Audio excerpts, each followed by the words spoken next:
चंद रोज कबल सिविल जजेस junior division judicial magistrate first class मुसाफरती मेन इम्तिहान 2022 की आर्जी इंतखाबी फहरिस्त का ऐलान किया गया, जिसमें कुल 114 मुकामा उम्मीदवारों के नाम शामिल है।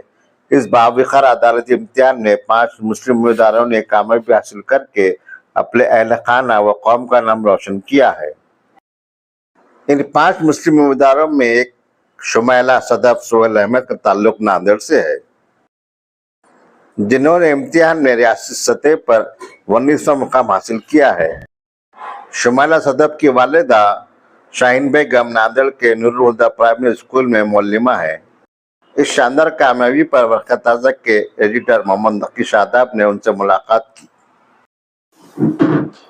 नांदेड़ शहर हमेशा से ही अदब का और तालीम में गहवरा रहा है और यहाँ के कई तलबा मुख्तलिफ सरकारी अहदों पर फायज है और आला तालीम हासिल कर चुके हैं।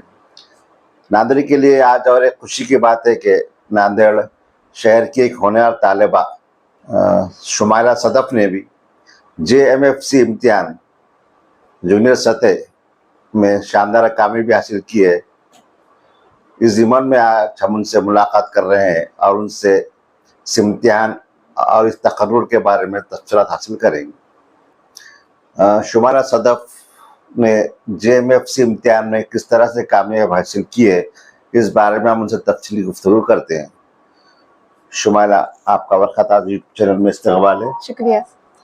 अपनी इब्तिदाई तालीम के बारे में बताइए। आपने इब्तिदाई तालीम मतलब आपकी primary education, high school education आपने कहाँ से हासिल की और किस लैंग्वेज में हासिल की? Sir, primary education, high school और इवन जूनियर कॉलेज भी जो है हमारा सना उर्दू प्राइमरी स्कूल से हुआ, सना उर्दू एंग्लो हाई स्कूल, फिर सना जूनियर कॉलेज से हुआ। आपके वालिद और वालिदा का क्या है, तो नाम बताइए और उनके पेशा। हमारे वालिदा का नाम शाहीन बानो है और वो पेशे से टीचर है, एक उस्ताज़ा है नूरुल हुदा उर्दू प्राइमरी स्कूल में। और हमारे वालिद साहब जो है उनका नाम सोहेल अहमद है और वो रियल एस्टेट जो है उसका और बिजनेस दोनों भी कारोबार करते हैं। तो आपने किस तरह से मतलब JMFC इम्तिहान में किस तरह शिरकत की, तैयारी कैसे की, इस बारे में थोड़ी तफसीलात हमारे नाज़रीन को बताइए। स्कूल से ही हमारा इंटरेस्ट लॉ में रहा था और हमारे वालिदैन ने जो है हमारे ऊपर छोड़ा था कि आपको जो पढ़ना है आप पढ़िए, बस आप पढ़िए, अच्छे से तालीम हासिल कीजिए। तो हमने फिर 12th किया साइंस से और उसके बाद नारायण राव चौहान लॉ कॉलेज में 5 इयर्स का BA LLB का कोर्स होता है, उसमें शिरकत की और वहाँ से हमने 4th ईयर से जुडिशरी की प्रिपरेशन स्टार्ट की थी। अच्छा, अब आजकल हम देखते हैं कि जो भी लड़का 11वीं 12वीं में जाता है, दाखिला लेता है, उसके ज़हन में एक चीज़ बैठी हुई कि हम सिर्फ नीट करेंगे या JEE करेंगे, लेकिन आपने एक मुख्तलिफ पेशा अख्तियार करते मतलब अदालती शोबे में गए आप, तो आप किस तरह से आप तरकीब मिलेगी इस शोबे में अपन जाएं? इंटरेस्ट तो हमारा लॉ में शुरू से था और हमारे वालिद साहब ने भी हमें लॉ के बारे में काफ़ी कुछ बताया था, जिसकी वजह से खुद ही से एक जज्बा पैदा हुआ कि नहीं, बनना है तो एक जज ही बनना है। तो इसके लिए प्रिपरेशन किस तरह से की जाती है सर? बच्चा 10वीं पास होगा उसके बाद उसके आगे के लिए 10th के बाद आप कुछ भी ले सकते हैं, लॉ, आर्ट्स, साइंस, कॉमर्स। हमने साइंस लिया था क्योंकि हमें साइंस का थोड़ा बेसिक इंफॉर्मेशन, बेसिक नॉलेज चाहिए थी। आप आर्ट्स भी ले सकते, कॉमर्स भी ले सकते। फिर उसके बाद CET का एक इम्तिहान होता है जो आपको पास करना होता है, जिसके बेसिस पे आपको कॉलेज में एडमिशन मिलेगा। इसके अलावा मतलब ये बाकी की तालीम आपने कहाँ से हासिल की? 12th के बाद आपने किस तरह से करें? 12th के बाद हमने नारायण राव चौहान लॉ कॉलेज नांदेड़ में एडमिशन लिया। हाँ। जहाँ से हमने हमारा BA LLB कंप्लीट किया। कितने साल लगे उसको? 5 इयर्स का कोर्स होता है और हम 2022 के पास आउट है। अच्छा। फिर उसके बाद हमने LLM में एडमिशन लिया, वो भी नारायण राव चौहान लॉ कॉलेज से, क्रिमिनल लॉ में। अच्छा। और वो 2 साल का कोर्स होता है, पोस्ट ग्रेजुएशन कोर्स, जिसके पास आउट है हम 2024 के। अच्छा। तो आपको किस तरह से मालूम हुआ कि आप ये मतलब JMFC इम्तिहान में कामयाब हुए हैं? अभी आप जो लिस्ट आई तो ये इम्तिहान MPSC के थ्रू होता है। तो जब आप इसमें कुछ क्राइटेरियाज होते हैं, जैसे कि अगर आप ओपन कैटेगरी से हैं तो आपको जो है 5 इयर्स का जो कोर्स है उसमें जितने भी पेपर्स होंगे हर सेमेस्टर में जितने पेपर होंगे ओवरऑल 60+ एग्जाम्स जो होते हैं उसको फर्स्ट अटेम्प्ट में पास करना होता है, बैकलॉग नहीं।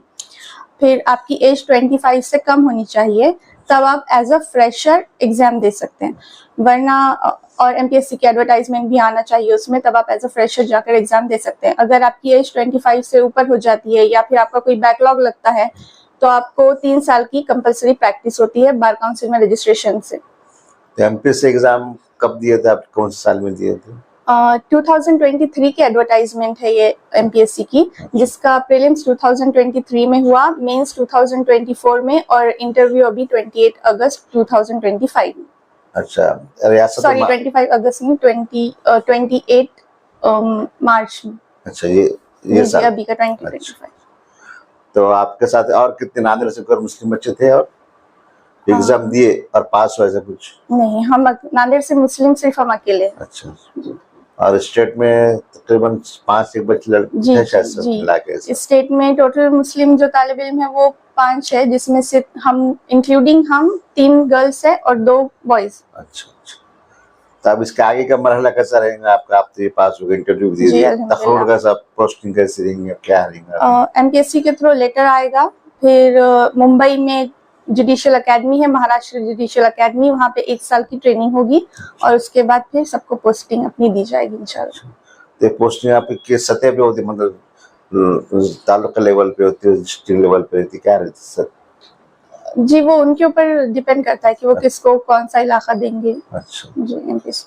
अच्छा, जेएफसी के बाद आप और दूसरे एग्जाम आगे देंगे ना अभी, ऐसी ख्वाहिश है क्या आपकी? जी इंशाल्लाह, लेकिन उसके लिए अभी वक्त है क्योंकि एज क्राइटेरिया जो है आगे देने के लिए इम्तिहान का 35 इयर्स है। अच्छा, जी अच्छा, डिस्ट्रिक्ट जज के लिए जो इम्तिहान होता है उसका एज क्राइटेरिया 35 इयर्स है। अच्छा। और इंशाल्लाह हम पीएचडी भी करेंगे, क्योंकि अल्हम्दुलिल्लाह से हमारा एंट्रेंस पीएचडी का क्लियर हो चुका है। अच्छा। तो हम ख्वाहिश रखते हैं कि पीएचडी भी कर लें।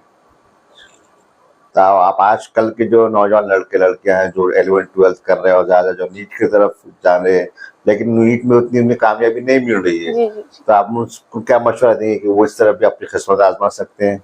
जी जरूर, बहुत अच्छी फील्ड है, बस मेहनत की जरूरत है। अगर आप इंटेलिजेंट है, आप मेहनत कर सकते तो जरूर इस फील्ड में आइए, और गवर्नमेंट जॉब है तो आगे आसानी होगी आप लोगों के लिए। और एक हमारे माशरे को भी इस फील्ड में आने की जरूरत है कि बहुत ज्यादा लोग आए लॉ में, चाहे एज एडवोकेट हो या फिर जज हो, मैजिस्ट्रेट हो, आना चाहिए सभी को। और आपका तालीम का रूटीन, मतलब स्टडी किस तरह रूटीन करते थे आप? सर हमारी 7 to 8 आवर्स स्टडी अल्हम्दुलिल्लाह डेली हुआ करती थी। हमारे वालिदैन ने हमें बहुत सपोर्ट किया इस चीज़ में कि कोई काम नहीं लगाना या फिर बाहर आना जाना नहीं, घर पे ही अल्हम्दुलिल्लाह अच्छे से हो जाती थी। तो स्टडी कोर्स उतना बहुत उसका वो है कि बच्चों के जहन में चीज आती नहीं, जज बोले तो लगता है कि बहुत बड़ा होता है और बहुत पढ़ना पड़ेगा शायद उसको। पढ़ना तो हर कोर्स में ही है और इसमें भी अच्छी खासी पढ़ाई है, तो मेहनत तो करनी पड़ेगी। एजुकेट मतलब एक आईआईटी कोई बच्चा कर रहा है और अब आपका जेएम्स मुझे ये पढ़ रहा है, लॉ कर रहा है, तो उसकी इसमें मतलब उसके वो कोर्स में ये कोर्स मतलब कितना ऐसा कुछ फर्क है, ऐसा कुछ होगा ना उसकी तालीम में या उसके कोर्स में? अगर आप इंटेलिजेंट है तो आपके लिए तो सभी आसान है, तो चाहे वो करो ये करो, दोनों बराबर है, वो तो आपकी जहानत पे है। लेकिन आप ये चाह रहे कि बच्चे उस तरफ भी ध्यान दें, ऐसा है ना? क्योंकि हमारे माशरे में बहुत कम है ऐसे लोग जो चाहे वकील हो या फिर जज हो। अभी आगे का भी कैसा है आपका प्रोसीजर? अभी इंटरव्यू होने के बाद अभी क्या करना है अभी आपको? अभी सर शायद इंशाल्लाह से और कुछ डॉक्यूमेंट वेरिफिकेशन, मेडिकल एग्जामिनेशन, ऐसे कुछ फॉर्मेलिटीज होंगे मुकम्मल करने। अच्छा। इस इम्तिहान की तैयारी में और इसकी कामयाबी तक आपको अपने घर वालों का, अपने मतलब कॉलेज के टीचर्स का किस तरह सपोर्ट रहा है, इस बारे में बताइए। सर अल्हम्दुलिल्लाह हमारे वालिदैन ने, हमारे भाई जो छोटे भाई है हमारे, इन लोगों ने हमें बहुत सपोर्ट किया। उसके अलावा सना स्कूल से होने की वजह से अल्हम्दुलिल्लाह एक शुरू से स्टडीज पे फोकस बहुत अच्छा रहा है, क्योंकि वहाँ का जो स्टडी स्टाइल है, पैटर्न है, जब हम थे स्कूल में तो बहुत अच्छा था, टीचर्स बहुत अच्छे थे माशाल्लाह, तो सबने बहुत अच्छे से सिखाया, जिसकी वजह से अभी इस इम्तिहान को क्रैक करने में आसानी हुई हमारे लिए। और लॉ कॉलेज में हमारे जो सीनियर्स थे, जुनैद सर और साइमा निखत मैम, उन लोगों का बहुत सपोर्ट रहा। और हमारे जो खास दोस्त हैं, शिफा शाजमीन या फिर जो कि एक डॉक्टर है, और सानिया खानम, वो भी डॉक्टर है, और हमारे पड़ोसी मोहम्मद जाकिर हुसैन साहब और मोहम्मद शेख महबूब साहब, और हमारे जो मामा हैं जमील अहमद साहब, वो बहुत ज़्यादा मोटिवेट करें हमको कि स्टडी आप अच्छे से करिए।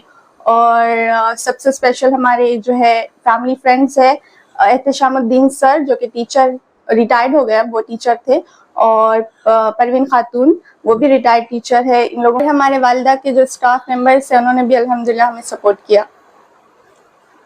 आखिर में आपने अपने मतलब मुस्लिम लड़कों के लिए आप क्या पैगाम देंगे, लड़के लड़कियों के दोनों के लिए, वो किस तरह से इस मैदान में आगे आए, किस तरह से तालीम हासिल करें? पढ़ाई तो करनी है, मेहनत तो करनी है, इसके साथ साथ दुआएं बहुत मैटर करती है। 5 वक्त की नमाज, तहज्जुद की नमाज, कभी दुआएं ज़ाया नहीं जाती है। तो आप पढ़िए, बहुत पढ़िए, और नमाज की पाबंदी कीजिए, और अल्लाह ताला आपको कामयाबी ज़रूर देंगे। ठीक है, आपने हमें इंटरव्यू दिया और अपनी जर्नी तालीम की तरफ जो भी आपकी मसरूफियात थी उसके बारे में बताया, आपका बहुत बहुत शुक्रिया। अल्लाह ताला से दुआ है कि आप इस तरह से कामयाबी हासिल करें।